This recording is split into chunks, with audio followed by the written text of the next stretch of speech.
Oh, hello. Welcome to the studio. Miles here with the band EMEFE. Glad you're joining us today.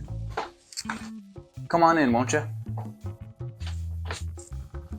Today, we have an episode of EMEFE.ptx, a video podcast series where we open up our Pro Tools sessions and talk about our process. This episode is about our song, The Dirt. We hope you enjoy.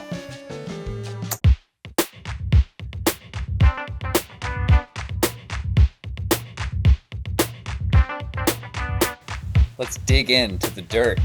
Let's dig in the dirt. Deep there. Doug, you and I are joined today by a luminary of the saxophone universe. Do you want to introduce her? Oh, I like to call her Lynn Sanity, but we could just call her Lynn Ligamari, who provided just an incredible, juicy baritone saxophone, solo and horn lines on this piece that we're about to dig into. One of my favorite people in the known universe. Back at you, Dougie. How's it going, Lynn? It's going well. Happy to be here. How are you? I'm schwitzy. I'm not going to lie. Me too. I'm a little hot myself. I think it's going to carry through the camera as well that I'm really schwitzing. Yeah. And to kind of add some poignancy to that, there's going to be a whole fleet of fire trucks going by my window, and I hope you guys... Oh, there we go. That's nice. Well, this is a perfectly appropriate because, you know, this is a song of the city. From the city, of the city. I started it in 2020 lockdown vibes, so there were sirens going all the time. And it was a handful of songs on the album that kind of had the arc of like alone in apartment, sirens blazing, anxieties high, to playing with a 10-piece band on a stage, no sirens and no anxiety. Well, maybe some anxiety, but different reasons. Lower stakes. Can we call it lower stakes anxiety? I love that. I'm just gonna play the origin. I started this song. It was just a drum machine vibe, so I'm just gonna play it, sort of the blank slate that it was, where the song that the song was written on top of, and you'll hear the drum machine starts out real simple, and then one by one elements come in.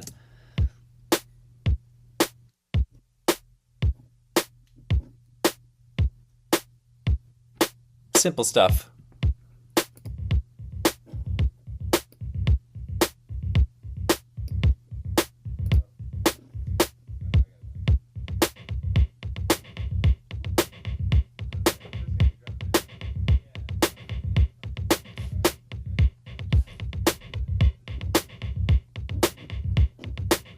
Oh, we're gonna get the HH track.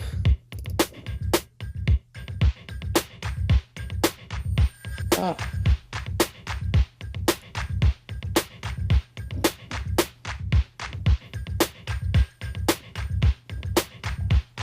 So this is a pretty nice little bed to jump on. And for all the gearheads out there, I want to point out that since this is a Pro Tools podcast after all, you got your kick drum here. So that kick is being fed into these other two kick tracks, where one of them is just going through this. This is just pretty standard Pro Tools like delay. That's the Air plugin that's built into Pro Tools. And they're each kind of just doing their own thing. That's one of them. The other one is... And that's really like the basis of the swing of the song. It's like there's a slight swing, but it's kind of an in-between swung straight pattern. That's created by the artifacts of the delay, like the kick being run due to the delay. Exactly. That's it. So stanky. Very stank. It creates I think every great EMEFE record needs a good walking song, like a good strutting song. And Dirte, aka The Dirt, was always that for me. It was a good it was the one when we finished it that I was like, this is the one I'll listen to now the most frequently. I will burn through this one before I burn through the rest of this record. That's what it was for me. Yes. While we're on the top, I'm just in no episode yet have we dove straight into the drums, but I'm just gonna go ahead and take this right now. Take the reins. We love it. I'm gonna finally take the reins of this show. Yeah, exactly. Enough. Enough of other people leading the band. You definitely don't want me to do it.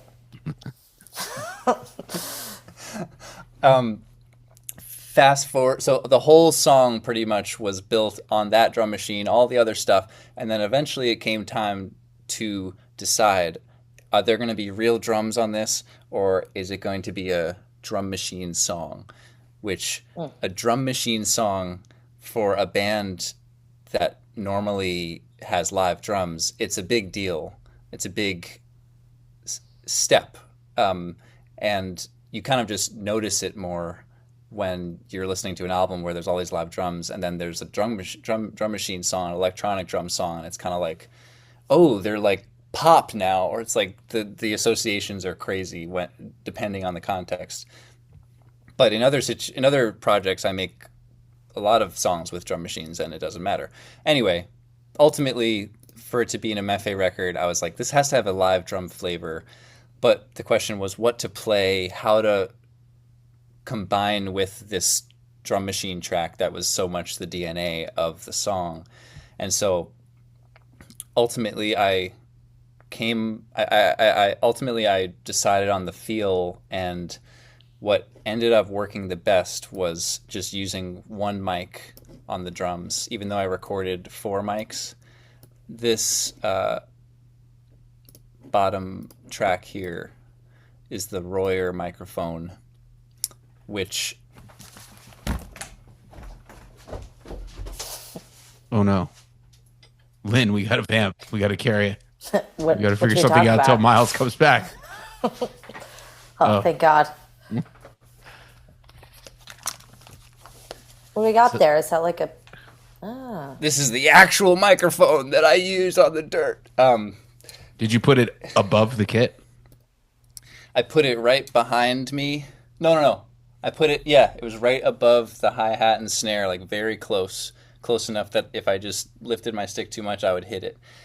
And all I did was throw it into this limiter plugin and EQ'd it.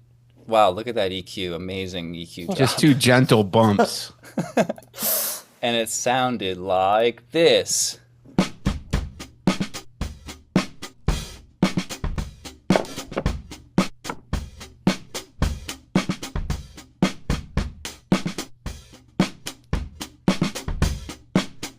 But then combined with the electro drums,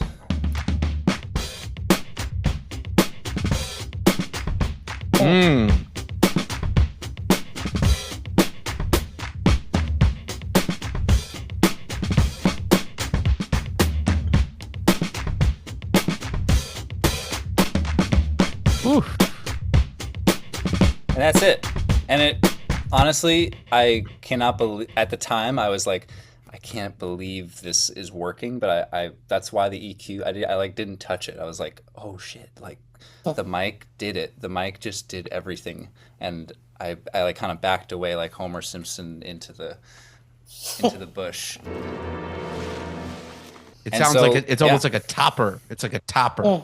The room Yeah. mic, you know, it's like a top.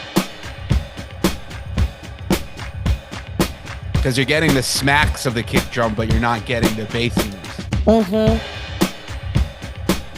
Yeah, and you also get something that you sometimes lose with electronic drums is reacting to other things happening in the music, like a live drummer would, playing a fill into the horn part, playing a little kick to like acknowledge a little like bari solo moment.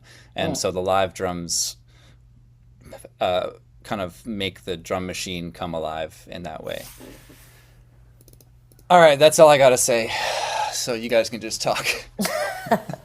And it's almost like it seemed like you played intentionally, not busier is not the word, but sort of with the knowledge that the drum machine was the meat and potatoes, if you will. You did more. You did more with the snare and with the hat to create that topper situation. I don't know if that's how you were thinking of it at the time, but that's what it sounds like to me. Totally, yeah. Yeah, I kind of suspected, like, I think the electronic kick is going to be the kick, so I don't have to, like, I could kind of focus more up here. Yeah, all that stuff. The mixture of the two is, oh, I love it. I love it so much. I'll never stop. Never stop. And the aggregate is like a dance record, in my opinion. This is a dance song. This is a pumping club fun song. Yeah. The sort of next compositional thing that happened in the song, the first thing that happened after the drum machine was the guitar part, and also so these were the demo guitars. Mute these drums.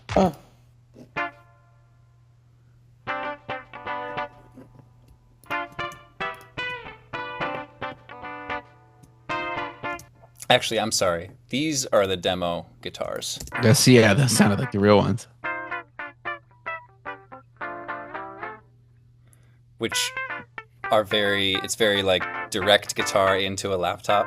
Yeah. So, but these guitars stayed for a long time through the course of the process of making the song, to the point where in my mind I was like, I'm going to replace these guitars. I'm going to replace these guitars. Am I going to replace these guitars? And ultimately, again, one of the last things that happened in the process was time to replace the guitars. But in tracking it, I was just having trouble getting the exact feeling that I wanted from them. So I ended up keeping those demo guitars in and just replaying them on new guitars, which sounded like this.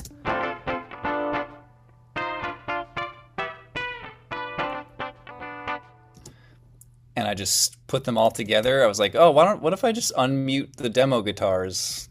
Hope this works.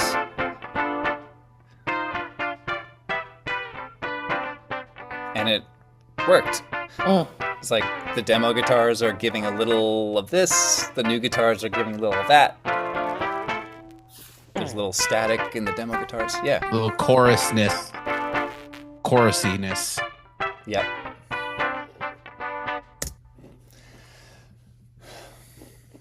Pokey. And I'll speak on behalf of the section. They just love to play this. They love to play these because it's a classic EMEFE guitar conversation. The guitars kind of just chit chat the whole time, and it's really fun. Yeah. Speaking of chit chat, that was kind of the concept of the title of the song, where it was like a game of telephone, where that line, the guitars are kind of passing to one another, and then the main line, there's like the horns play that at one point, the guitar, it's kind of like whispers in the ear. And so we were like trying to find different titles, like the T, like whispers or telephone, and then it was like the dirt, like what's the dirt. So there's that factoid. Lynn, I want to just talk to you about how you came into this mess. We've known each other for a long time, but we never truly like really played together. And like, we played one gig together in Williamsburg with Tim Allen. Yep. the guitar player. Huh?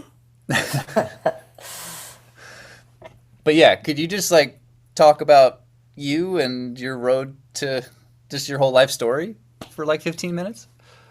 Yeah, I could probably talk for 15 minutes about my entire life story. Now, let's see. I remember meeting you through Tim, through Antibalas. I believe I sat in with you at City Winery way back in the day. It was like Betty Lavette and some after party, Antibalas Yeah. after party. I sat in and played a tune or two with you guys on alto. I remember. Wow. Yeah, Okay. very long time ago. I mean, very shortly after I moved here. That had to be, I don't know. What do you think? 15, 16 years ago, something like that? Maybe longer? No, it can't. Can't be that. Can't be that. It was probably Anyway, like 2013. we'll just call it 2013. Could have been that. It could have been that. Yeah. And after that, we did play a gig together with Tim. And then I played some solo shows, some of your solo stuff as well. We did like a course. Least of All recording, and we did a Yeah. Paste magazine taping, Yes. a couple things. And that was on Bari sax, Yes. baritone. And And your first instrument is tenor, right? Or My you're like first- your main primary instrument is tenor? yes. Oh, no. I just dropped the phone, guys. That'll be fun in the video. Yeah, it's going to be great. My phone just totally fell down. Okay. Back, cut. We're back. Yeah, I started off as an alto player mostly, all through college. Alto. Oh, I didn't know that. Moved to New York, and it was honestly mostly Jackie Coleman, our trumpet player, who was like, Ligamari, you gotta play tenor. Like all the gigs are on tenor. What are you doing? Like this gig's on tenor, this gig's on tenor. And I'm like, I'll just play it on alto, I'll transpose, And that only lasted so long, and then I started to play tenor for the purpose of getting gigs. So yes, at some point I did transition to playing exclusively tenor. And that's mostly what I'm up to nowadays, is playing tenor saxophone. But you were one of the first people that was very much like, I want you on Bari for this. And, it kind of stuck. I love it. I love playing Bari. I love playing, the low stuff as well as linking up with bass. It's Yeah. one of my favorite things to do in this band. How do you like approach? How do you think you're playing as an alto and tenor player for so many years? Do you think it informs your playing on Bari, or is it kind of a whole other instrument to you? I think it's a little of both. I think it depends, on the situation, but for the most part, it's a different role, and it's a little bit of a different mindset for me of what my approach is and kind of what my, I guess you could call it what my job is, but kind of like what's my goal? What is my kind of like, where do I fit in this music or in this moment? And I think it is perhaps a different mindset or a different feeling when I'm playing Bari versus tenor versus alto or soprano or something else. Yeah.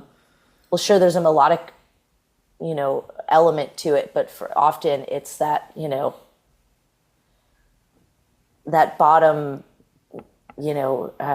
punchy kind of Gnarly. ground. Yeah, that gnarly, funky, that I don't even know what you would call it, but it's Yeah.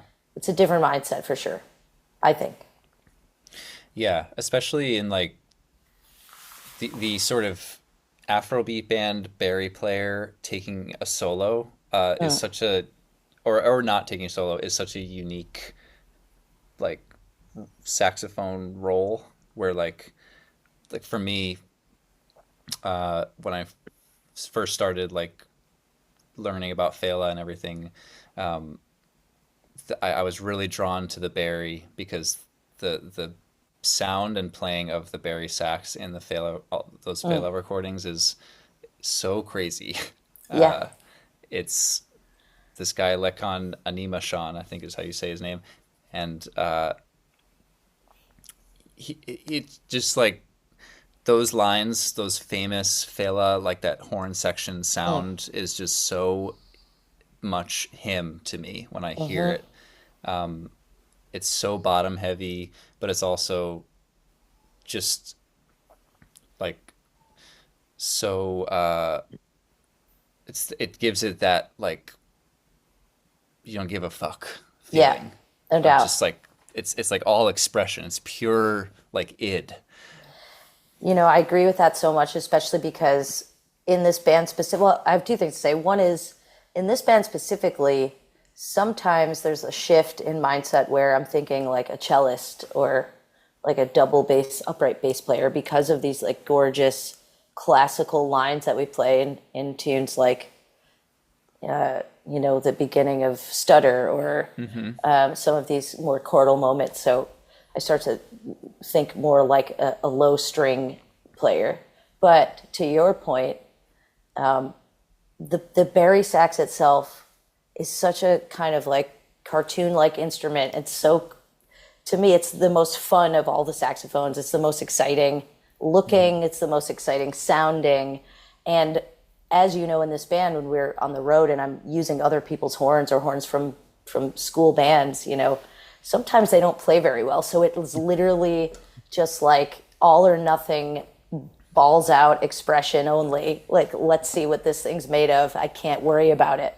Yeah. And in a way that really opens up a lot of doors and a lot of new sonic possibilities because, the instrument itself is just like, it's going to do what it does, and you have to be ready for that. So for me, musically, it's been very exciting to be in this role and on this journey of like exploration again, new discovery again as a sax player who's been playing since I was 11.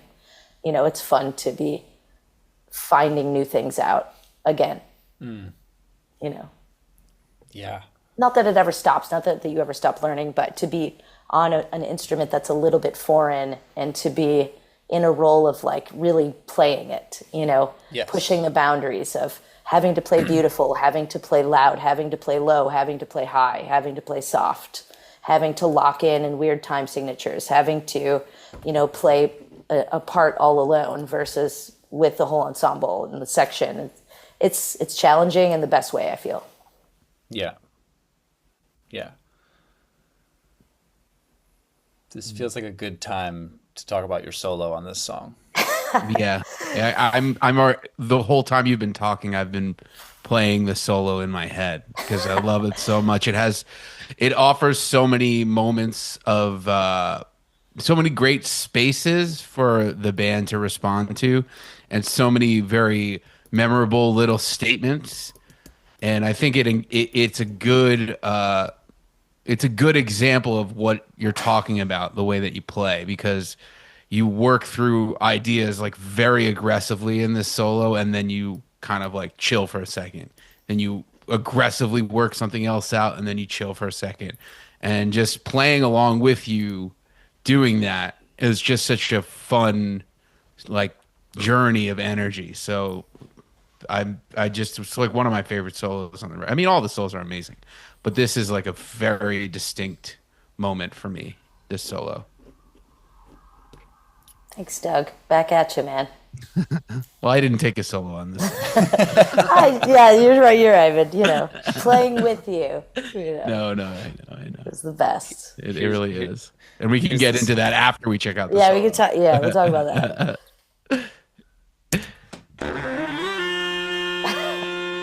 Wild.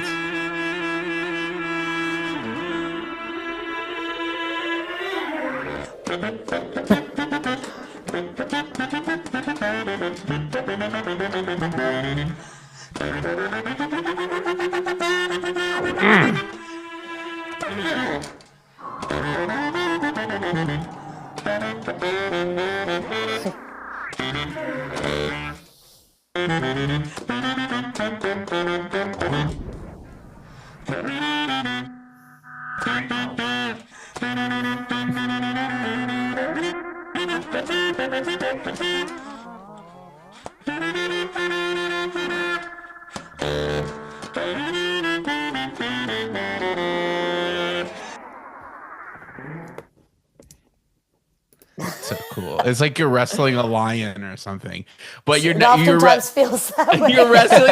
you're wrestling a lion, but you're never really concerned that you're going to lose the match. You know, that's what Let's it go. sounds like to me. Buffalo strong. Yeah.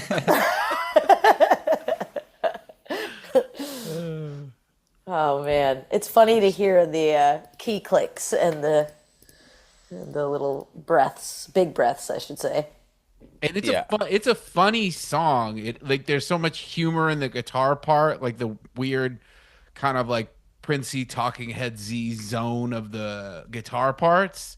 Totally. So it's great that this solo is funny. I think it's because you are very funny, Lynn. Like you make me laugh a lot. So this solo carries a lot of that sort of like Lynn is so excellent, but also very funny.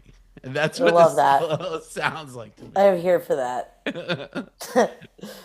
And the processing too, like the funny delays. And correct me if I'm wrong, Miles. It sounds like when the solo's moving on to new phrases, like old phrases keep jumping, kind of like tails from old phrases kind of keep jumping back in.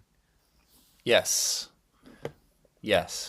I had maybe the most fun with this solo in particular, just with the production of like kind of tapping into like what I've seen like people like Victor Axelrod or Scott Harding do, where they are live kind of dubbing a solo with echo or reverbs and stuff and performing it. And I really jumped the chance here to like have that conversation with your solo. And I used this, you can't see it on the Zoom, but I'll show the iPhone, this Ibanez multi-effects rack thing that has these knobs that like throughout the course of the solo, like I basically just am like turning knobs to get the different feedbacks and then doing like 4 passes of that and then editing it together into different tracks, which you can see here, and then putting some of them in reverse and kind of using that to accentuate your actual phrasing and your actual solo to kind of even deepen the world of your solo. And I also want to play while we're listening to this. Once the horns come back in, you keep interjecting and playing, and we have to listen to this. It'd be crazy if we didn't.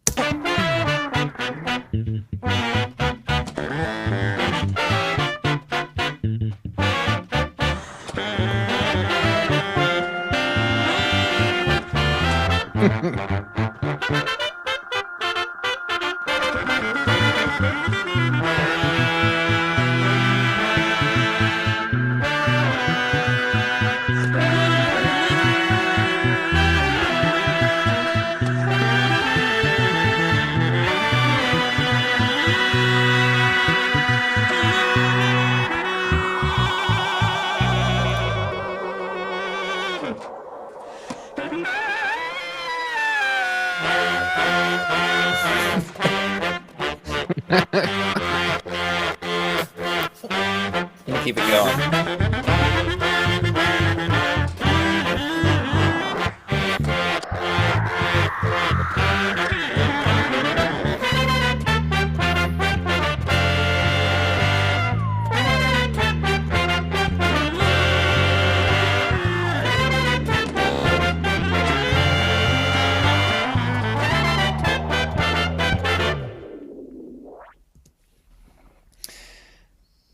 Sheesh.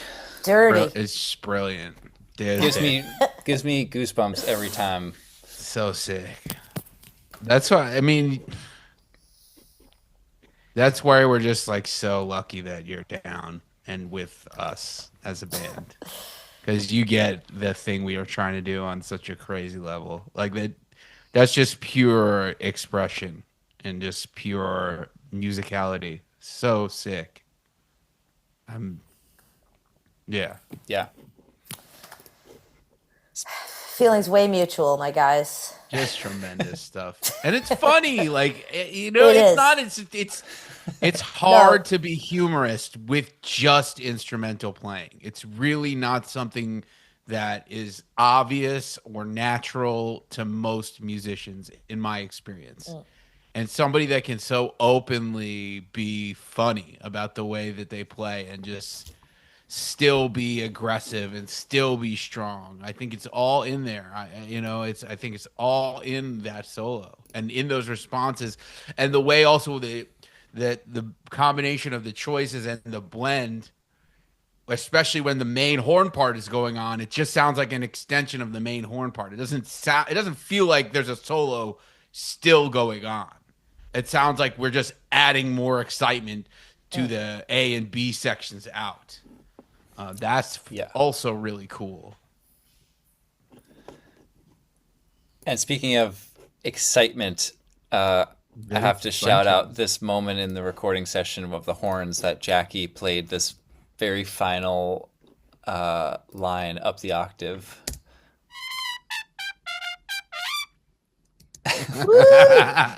Which literally, like when we played it, it was like, actually I think you can hear us all go woo right after. Hold on, let me see.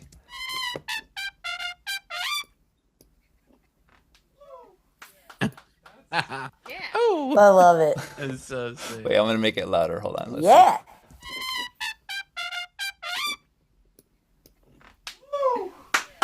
That's That's Lynn. That was definitely me. Yeah. There's such a, especially on that last B section, the trumpet has so much attitude, so much swagger, and I just I don't know, it reminds me of like a peak Batman Prince or something. Just the swagger and the attitude and the bombast of it. It really brings the song to like an exciting close. And to play it live too, to hear that trumpet line live, I feel like the stage is about to lift off of the ground every time, like especially on that outro section. And I'm playing that ascending bass part, and it's just excitement. I love this tune. Cooks. What can I say? Is there anything controversial I can say about this? Anything that didn't work? It's like maybe it's my favorite song on the record.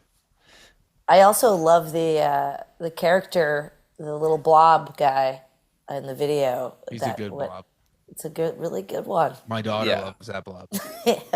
Loves that blob. Yeah. But you're right. I feel like this tune has so much swagger and so much bounce and so much attitude. And I love when you were playing the drum parts alone. I couldn't stop hearing the guitar chatter. Like, it's such an amazing moment in this song. The guitars chasing each other, and thinking about it like the game of telephone and the way that gossip travels and all of that is really cool for me. I love that. Yeah.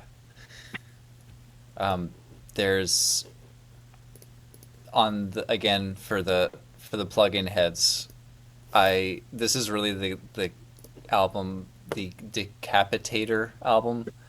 This plugin is everywhere on this album, and including the bari. Crazy. So that's Nasty. That's like panned hard right, and also that track is pitched down an octave. So wait, you sent it to a track that's doing all that. That's panned. That's the altar boy plus the decapitator panned. Exactly. So you bust it. Yeah. So the main Bust bari it. just has this one plugin on it, this Wolf compressor, and that sounds like this.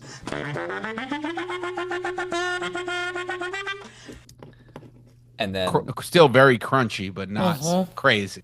very crunchy. Yeah, but it has that harsh attack that pop, pop, pop, pop. And then panned all the way right is the same thing, just going through other plugins. It's pitched down with this plugin. It's being blasted by this plugin. So it's a mix with the pitch shifting. It's a mix. Exactly. So the two of them together.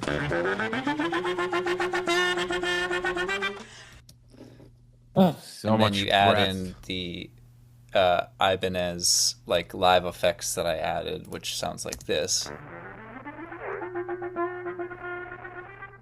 It's very crunchy. And then all three together. It's like the Barry's trying to give the, yo, I hear you talking about me. Like, yeah, I'm trying to Hell tell yeah. you what really happened. Yeah. It's so great. Pretty cool, Miles. Pretty cool. It's great. It's great. Pretty cool. Berry secrets. Berry secrets. It's always funny to say anything about Barry because it sounds like it's about a guy named Barry. Barry sax. It's true. As I say it, I feel like all my saxophone friends would be, maybe giving me shit for not saying baritone saxophone.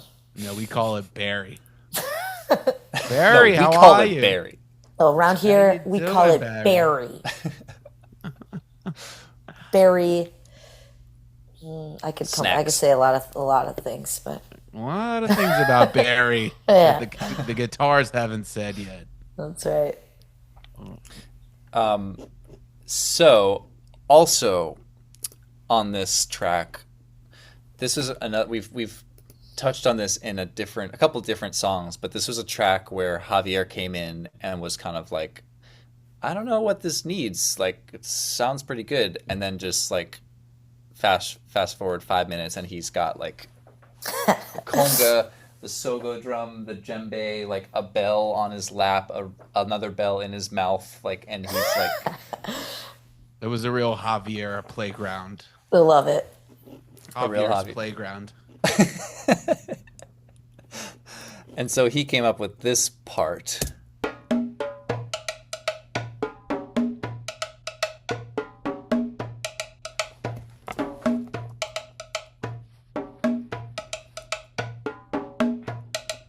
The woodblock is the silliest part of it. And you were also in the room, Doug, tracking.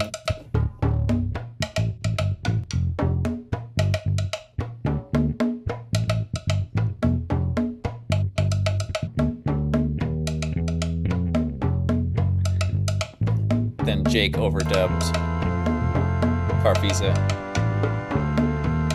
So I got to do the mad scientist thing. Never chill. Woo.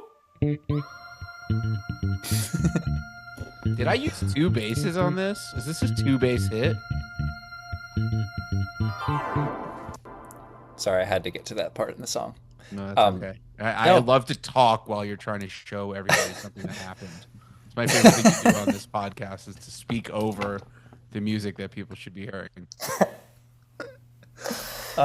When you say 2 basses, do you mean, well, it was recorded with 2 mics, but are you saying... You didn't even tell us what that was, by the way.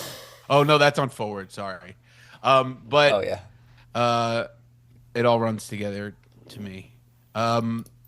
No, we're not talking about bass yet. Sorry, I'm just nobody asked me about it yet, so whatever. But Well, Doug, I think it's a great time to talk about the bass on we this song. still. I don't think we've given the hilariousness of the woodblock its due, and that whole because the drum machine is creating all these like sort of artifacts of rhythm. Yeah. And it's another moment where we play with the duality of real percussion versus all the stuff that's being generated from the drum machine. So I think Javier did an amazing job of capturing that. And the woodblock to me is a signature thing about this song. It's like Same, yes. There are like many layers to peel back and a lot of things to go to like if you're paying attention to, you'll catch it, but you cannot miss the woodblock pattern. It's very cool. Well, it adds perfectly to the game of telephone of it all because we have the guitars doing the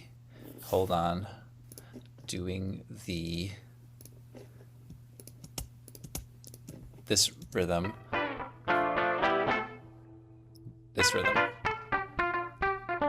Ba-da-ba-ba-da-da. And then we got the bass also doing ba-da-ba-da-ba-da. Ba-da-ba-da-ba. So it just is perfect that he would go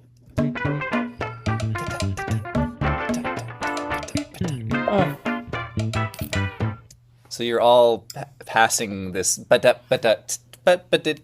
that kind of phrasing is just kind of being passed, and I feel like that's like subconscious to him, and that's why you have someone come in and do like track like that, like, and someone like Hav where he's tapped into like the non-brain and can just come in and be like, what is it? All right, well, like it's just like, yeah. And then all of a sudden the swing is amplified, the feel is amplified. I mean, that's why when Miles first asked me to join MFA, I had met Javier like 2 weeks before, and I had jammed with him. We went to Columbia together. That's how I met Hav. And one of my thing at Columbia was I'm obsessed with finding where do I play live music? Like, how do I socialize at school by playing live music? That's what I wanted. Every party I wanted to be playing in a band. Every time I went out, I wanted to be meeting musicians, which is kind of a weird choice to go to Columbia to try and do that. But it was, I met Javier, so it was all worth it. But so we were playing a jam party at this weird like secret society place on Riverside Drive, and I'm in the middle of playing with these guys that I'm in jazz combo with. We're playing something like Chameleon or something. I think it was Chameleon, of course. Classic. Love it. And all of a sudden, I'm like, why does this suddenly sound so much better than it did like 30 seconds ago? And there's a dude sitting there who wasn't there when we started playing congas. And just like super in the pocket. And I'm like, what? Who are you? What are you doing here? Where did you come from? And it was Javier. And you know, now he's my best friend and we've known each other 20 years, whatever. But that moment I will always remember that as this dude just shows up and makes stuff sound better from the very first moment I ever heard him and saw him. And I think that's another great example of that is right here. Yes. Thanks, Hav. Thanks, Hav. Just keep being you, dude. Yeah. Wherever Don't you are. change. I know probably where you are, but wherever you are. Speaking of just another percussion layer that was added in the bari solo, it doesn't come in until the bari solo, was lollise on shekere. Oh, yeah.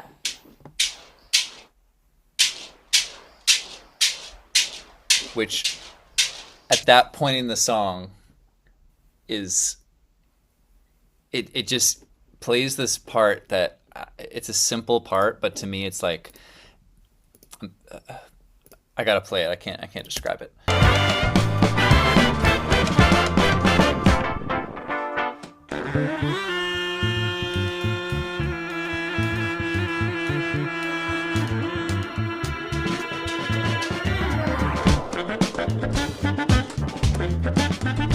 And now we're like cooking.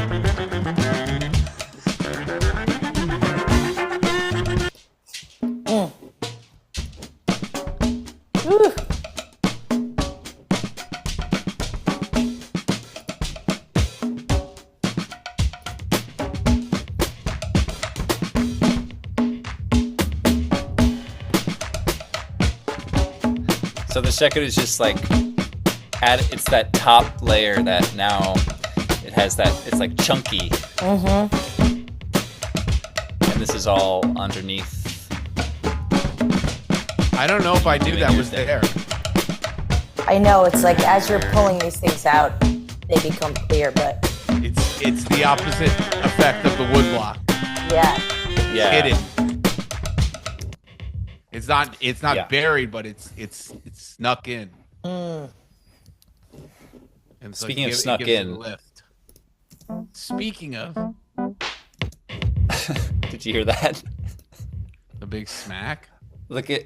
I'm sorry to Jake, but look at like all this Wurlitzer stuff he sent me, and in this section, all that I kept was.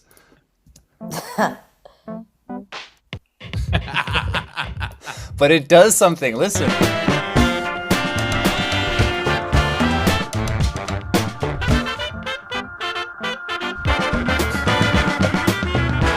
didn't know that was there. Didn't know it was there. It's really There's awesome. some sneaky Wurlitzer in this song, as you can see. There's, these little things. Every once in a while, there's a little stab.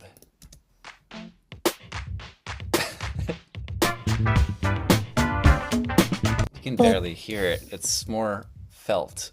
Yeah, it's a texture. Yeah.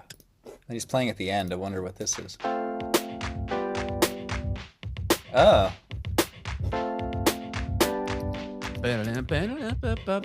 Yeah. So he sent the farfisas and the whirly, which definitely did something there.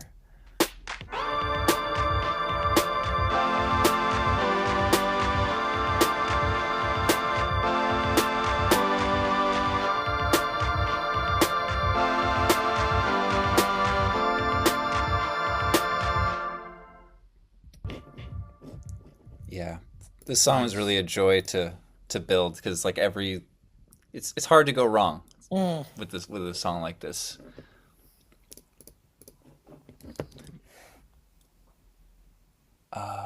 So, do you want to talk about it? Right. I think it's a great time to talk about the bass in this song. Woo! I was gonna say you made me put my kids to bed just so we could talk about not the bass, but I'm really glad that you did that because they would probably still be awake now. Oh yeah, party time. As much as I love them so much, because now my new thing is we play Mario, but it's a bargaining chip for me. It's like if we play Mario now, but later on, Daddy's gonna have to go do a podcast, and you cannot be awake anymore. You must be asleep. What a modern scenario. Yeah. And it's Modern Mario 64 bargain. too, so it feels kind of vintage. It's almost like watching a black and white movie or something. It doesn't feel like real screen time to this modern dad. All right, kids, Daddy's got to do a pod. Dad's got to do a podcast, so let's play a little more Nintendo 64, and then it's bedtime. Jesus. So Okay. the bass. I mean, what do you want to? No, I don't really have anything to say about it. no. You know? Listen. It's people need to know there are two mics on the bass amp. One was the Coles. Oh, shit, Lynn. So, how about those Bills? I mean, let's see what happens. We'll Everybody see. pray. Miles, is he really gonna find it? I think so. We have it. Everything has a home at Cynthia Studios. It's not True, hard to everything find has a things. place. I That love took way longer than I thought it would. It's okay. This is the actual microphone that recorded Doug Burns on The Dirt by MFA. That's the one. This is the actual mic that recorded the drums on. Did you And get then- this from the guy who recorded the whole song? Did I get this? Never mind. Oh, sorry. Sorry, I It was a wasn't stupid joke. Rogers with can you. Chop that right out. And then there was another mic. I don't know. It's just labeled bass other mic. So sorry, everybody. I'm Mystery not gonna- mic. Lost to the annals of history. But the Coles sounds like this. Oh, let me mute these pesky electronic drums. Get out of there. Shut up. Stop talking. Oh, pretty distorto. Pretty buddy. That's BUTT. apostrophe Y. I mean, not apostrophe, hyphen Y. This is the But see. E. Here's a lesson I've been learning this whole podcast is I keep going to my plugins to be like, what can I talk about? And it's like literally there's the stock Pro Tools compressor plugin on the bass guitar setting. You know what plugin you That's used it. on that? These motherfucking hands. Hey. That's the plugin. That's right. Up the stock Pro Tools EQ boosted the low end. Wow, what a do great that. producer. But let's figure that's out it. what happened. Exactly. That's all you need. And the other mic sounds like this. Ooh.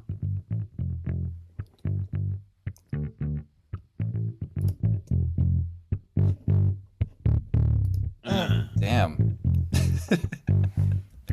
Now I know what basses I used for this for sure. And there were two different basses that I used. Really? I recall this now very specifically. Speak on that. So speak on that, would you? So let's see. To me, the A section is a bass line that's very like nasally, and it's always doing stuff, and it's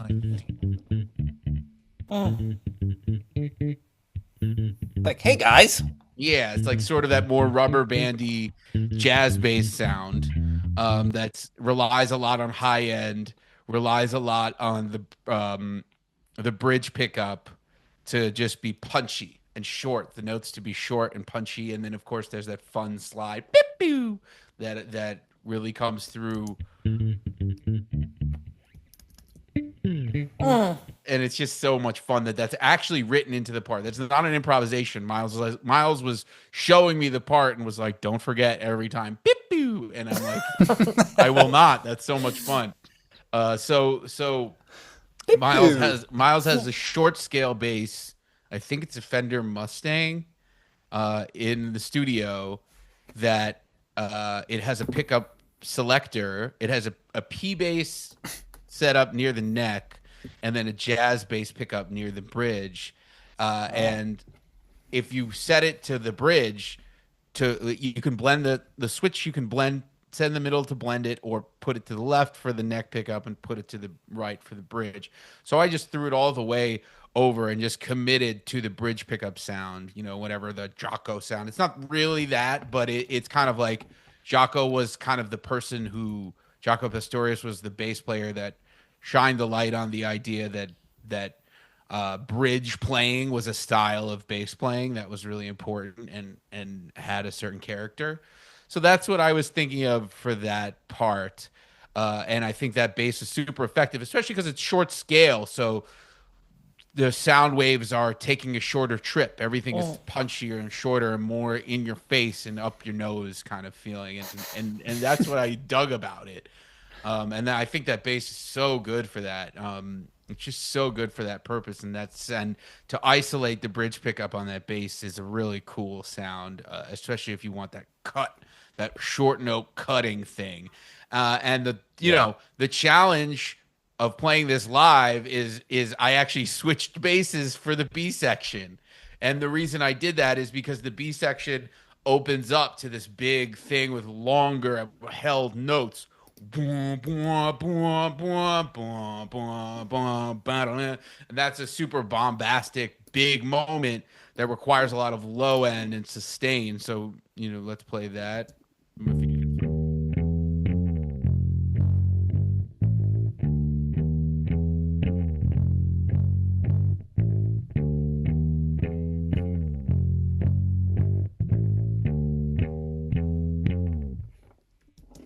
So again, I always have to do it every single episode that I'm on. Do it.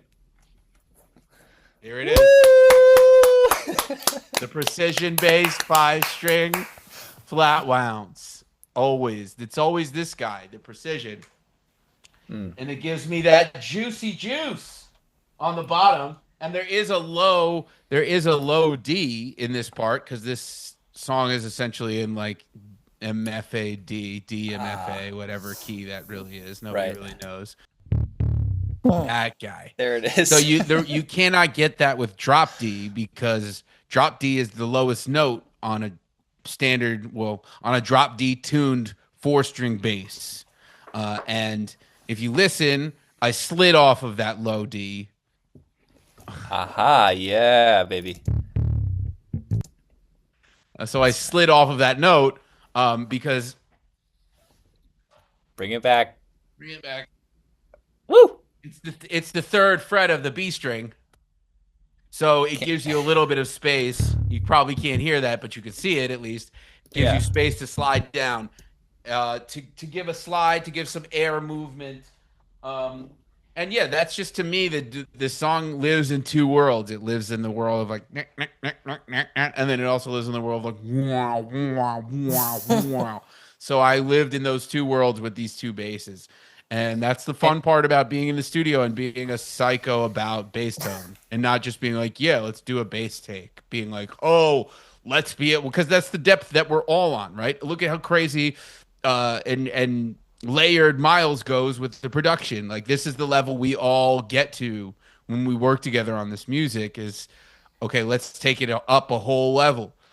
You want to record the B section on a different bass? I think it would be cool to try. Why not? And then it absolutely worked really, really well. Yeah.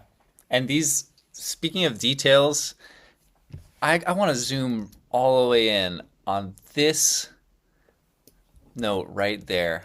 We call that a transient. Let's zoom in on this transient, because this is the shit that matters the most to me.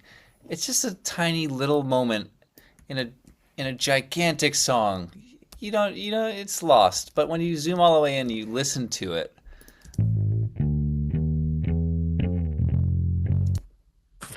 Hear that? And what it is you're ghosting the note right before the actual note. You're going boom, boom, boom, boom, ba-dum, boom, boom. Instead of just going do do do do bo bo bo, which would be great too. But you, my friend, are a special bass player because you throw in these little things that are felt but not heard, and a little ghost note like that.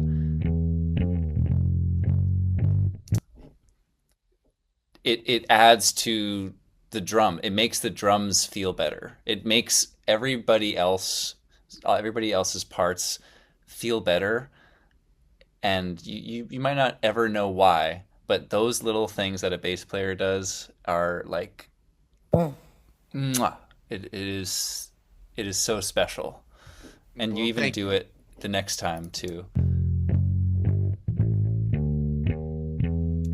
I was hoping I didn't do it the next time to be Well, like, look how much restraint I showed. Yeah. Look how much restraint I showed not doing it every single time. It's different though. Lynn's right.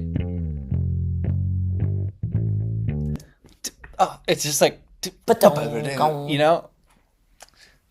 Because that part's so funky too, because it has a little hammer on. I don't pluck all of those notes. So I felt like I needed to get a little extra momentum to go into that hammer on moment. It's just funky, man. It's all chromatics, and working through the range of the bass, which is fun because even though the notes are ascending by name, D sharp, E, F, and then we go down to an F, and then F sharp, G, and then we do the so it's like we work through the range of the bass too in a way that's really fun because the line is building and building, so we drop down for more impact at the end of the line. So there's a lot that goes into those small moments that make them really special, and I think I didn't realize, again, I'll say this because I can't switch basses mid-section when we do this live, so I just have to kind of take the feeling that was created by the bass switch and just convey it somehow live. And I always feel like this is it, this can't get any more tense or any more exciting than when we play this section live. It always feels like the climactic moment of, everything is about to happen right as we play through this line. So I think we achieved that. We set the standard for that here. Yeah, I'm just gonna play this section with the bass and the drums just to hear the thing that we're talking about.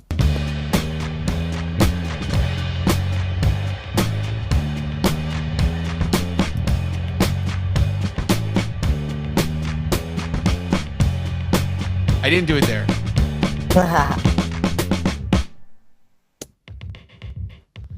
Yeah.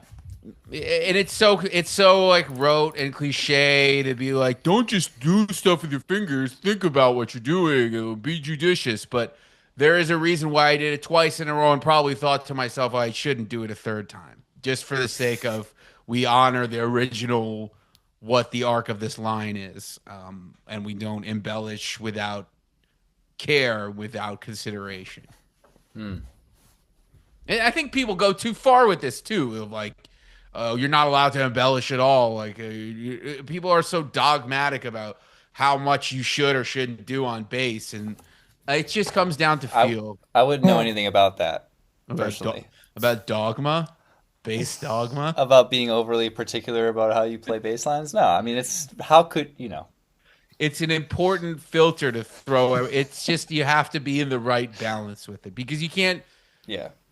I've been way too deep in a very stupid part of the internet the last few weeks that I won't name names, but involves lots of Instagram guitar stuff and controversy.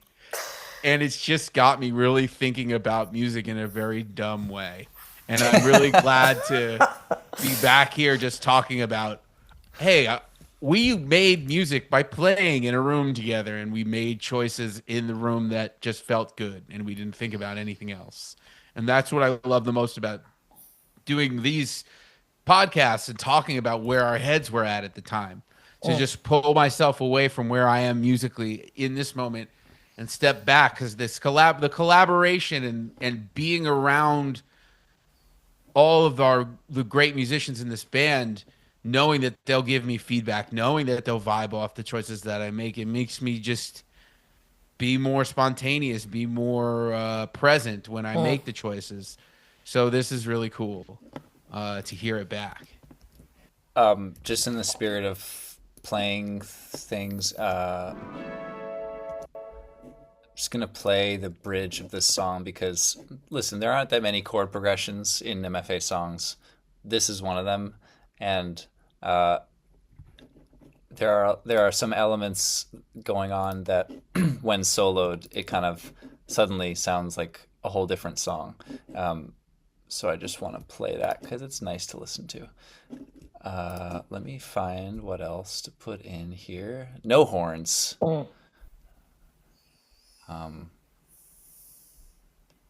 Maybe this will be good.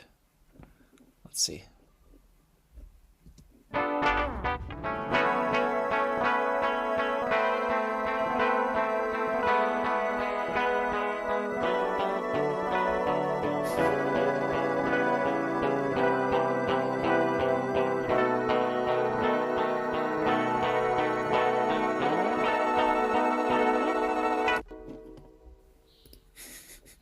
This is the oft overlooked moment in this song for me. I always discount this section because the other two parts are so dynamic, but you don't get from one to the other without this part. Yeah, then that leads you to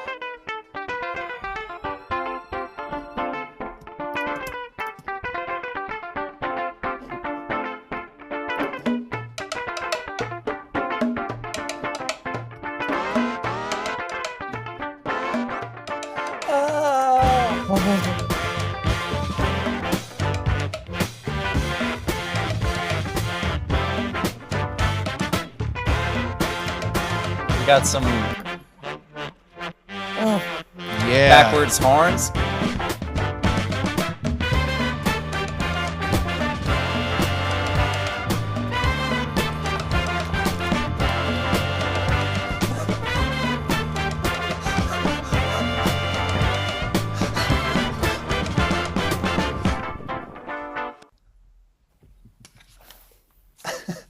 That's Tremendous. it. Tremendous. I feel like that's all. That's It's pretty. Can I pretty say damn one good. quick thing, just because it's both me and Lynn here at the same time before please. we sign off? Yes. My favorite moment in playing this song is when Lynn and I play the same notes at the same time. Oh We yeah. didn't talk about that yet, but it's one of my favorite things to do in MFA Same. is to play a bass line that's doubled by the bari, or to play a bari part that's doubled by the bass line, depending on how you look at it. The But old it's tradition. super Oh because yeah. like I got the real 100 frequency, 100 area. Lynn's got the and we do it and we play it, and I always look over when we're playing this and I'm like, yes. Feeling very mutual on that What part are you talking about? at the very end. Oh, And then we It's do in it the at the head. end It's too. in the regular head. At the end of the tune. On all that low stuff. Yeah. yeah. Okay, yeah, this is great. I'll play the bari because in addition to the regular horn section, we have two bari tracks on their own, stereo panned left, right. We got Stereo. chorus on it. We got the Devil Lock audio level destroyer and some gate. I don't know why. To keep the devil out. Yes. So let me find the bass. All right, what's the part? Is it? Satanic.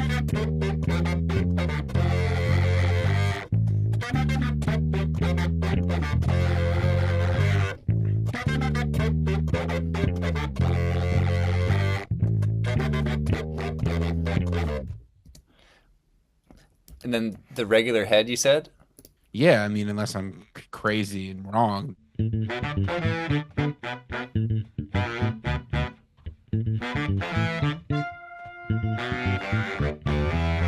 There it is. Yes, that's the one for me. Ah, okay. Because Lynn is just so like right there. It's just so great. It just feels so strong.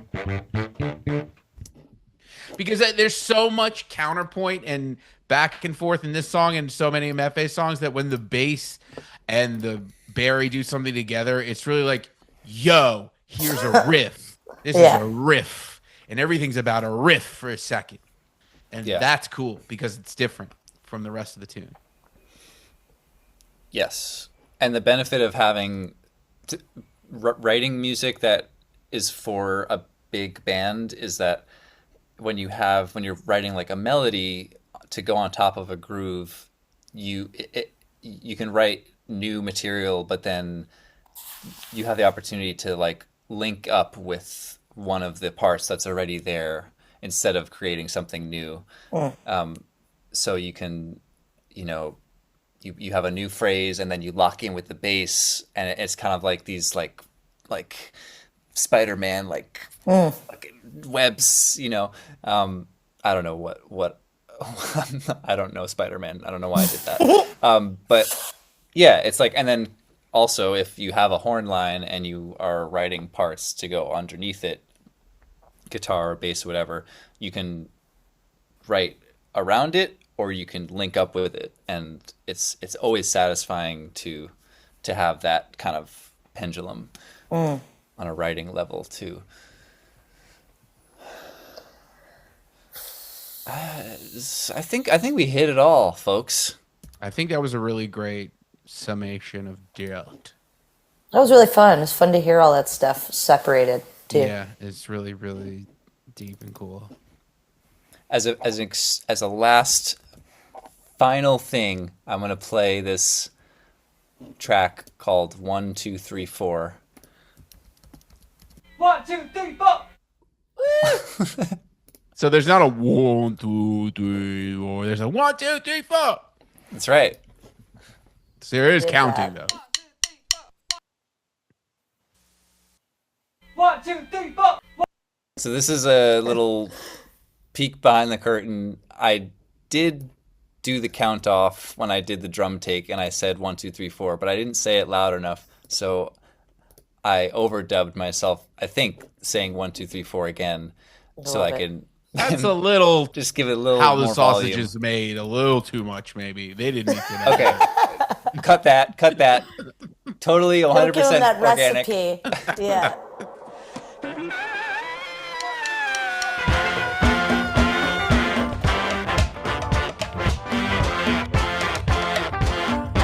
That's how you create the dirt.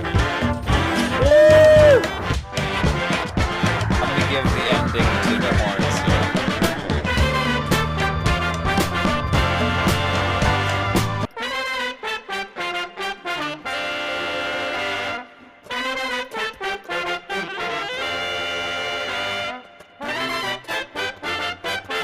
Thank you, everybody. Have a good night.